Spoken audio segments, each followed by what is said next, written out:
राधे राधे दोस्तों, मैं हूं अमन और स्वागत करता हूं आपका आज के इस वीडियो पे। दोस्तों, आज की इस वीडियो लिंक लिस्ट के one of the important topic reverse से डब्ल्यू लिंक लिस्ट पे होने वाली है। अब यहाँ पे हमें एन एलिमेंट दिया हुआ है और हमें डब्ल्यू लिंक लिस्ट को इन प्लेस रिवर्स करना है। इन प्लेस का मतलब जितने भी हमारे एलिमेंट दिए हुए हैं हमें उनको उन्हीं के प्लेस पे रिप्लेस करना है, मतलब कि हमें कोई भी एक्स्ट्रा स्पेस नहीं यूज करनी है। अब चलिए देखते हैं कि डब्ल्यू लिंक लिस्ट होती क्या है। W link list singly link list की तरह होती है, बट सिंगली लिंक लिस्ट में हमें क्या है, सिंगली लिंक लिस्ट में हमें सिर्फ एक ही पॉइंटर मिलता है नेक्स्ट नाम का, जो कि अगली लोकेशन पे पॉइंट करता है। अगर हम अगली लोकेशन से अपनी प्रीवियस वाली लोकेशन में आना चाहे तो ये हम नहीं कर सकते हैं। लेकिन यहाँ पे जो डब्ल्यू लिंक लिस्ट होती है, यहाँ पे हमें एक बहुत ज्यादा एडवांटेज मिल जाता है। हमें एक नेक्स्ट पॉइंटर मिलता है जो कि इसकी अगली लोकेशन पे पॉइंट करता है, और हमें एक प्रीवियस नाम का पॉइंटर मिल जाता है जो ये बताता है कि इसके पहले वाली लोकेशन कहाँ पे, इसके पहले वाली जो नोड थी वो कहाँ पे थी। तो ये क्वेश्चन हमें given time complexity order of n में सॉल्व करना है और स्पेस कॉम्प्लेक्सिटी हमें ऑर्डर ऑफ 1 यूज करनी है। अब इसे हम सॉल्व कैसे करेंगे, तो सबसे पहले हम एक हेड पॉइंटर ले लेंगे जो कि हमें गिवन होगा ऑलरेडी, और उसके बाद हम टेल पॉइंटर ले लेंगे जो कि हम सबसे पहले लास्ट वाले नोड पे जाएंगे और उसे बोल देंगे कि ये हमारा टेल पॉइंटर है। अब इसकी सबसे पहले हम ओवरऑल साइज कैलकुलेट कर लेंगे। साइज इसलिए कैलकुलेट करेंगे क्योंकि कितनी बार हमें लूप चलाना है ये हमारा साइज बताएगा। उसके बाद इसकी साइज फिलहाल करंट की इसकी साइज होगी 3।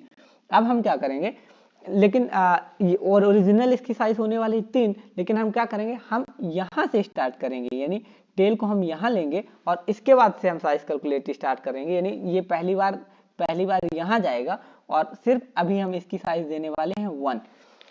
क्यों? क्योंकि हम टेल को यहाँ स्टार्ट करेंगे और जो हम लूप लगा के कैलकुलेट करने वाले हैं साइज, उसमें हम ये चेक करेंगे कि टेल का जब तक नेक्स्ट नल के इक्वल ना हो, क्योंकि टेल यहाँ पे था और टेल पहली बार कहाँ जाएगा, यहाँ पे जाएगा, तो साइज कितनी हो जाएगी 1। और क्योंकि इसी बार टेल का नेक्स्ट नल के बराबर हो गया, इसलिए इसकी ओवरऑल साइज हो जाएगी 1।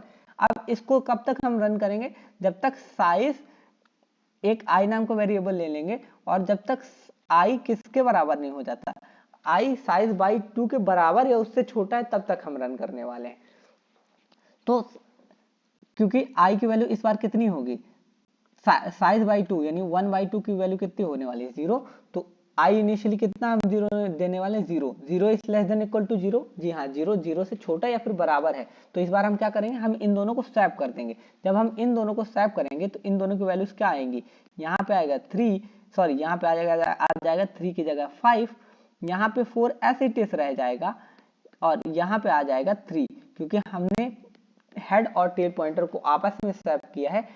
तो सॉरी, पॉइंटर बोल रहा हूँ, हेड और टेल की वैल्यूज को आपस में स्वैप किया है, इसलिए जो इसका फाइनल आउटपुट हो जाएगा वो हो जाएगा ये। अब इसका पूरा का पूरा कोडिंग इंप्लीमेंटेशन देखते हैं। सबसे पहले हम क्या करते हैं, सबसे पहले हम अपनी डब्ल्यू लिंक लिस्ट क्रिएट कर लेते हैं। डब्ल्यू लिंक लिस्ट में पहला एलिमेंट था 3, उसके बाद नेक्स्ट एलिमेंट था 4, और उसके बाद नेक्स्ट एलिमेंट था क्या, 5 हमारा।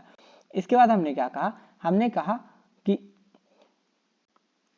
सबसे पहले एक टेम्प नाम का वेरिएबल लो। टेम्प नाम का वेरिएबल हमने इसलिए लिया है क्योंकि हम नहीं चाहते कि हमारा जो हेड पॉइंटर है वो खो जाए, क्योंकि हमें at last head pointer he return करना है, इसलिए हमने टेम्प नाम का वेरिएबल ले लिया है। अब हमने क्या कहा कि अगर टेम्प का नेक्स्ट नल के बराबर हो, यानी सपोज कीजिए कि यहाँ पे 6 वैल्यू दी हुई है और यहाँ पे भी नेक्स्ट है, ये नल है, यहाँ पे भी नल है, तो अब क्योंकि ये सिंगल नोड है तो इसको रिवर्स करके भी यही मिलने वाला है।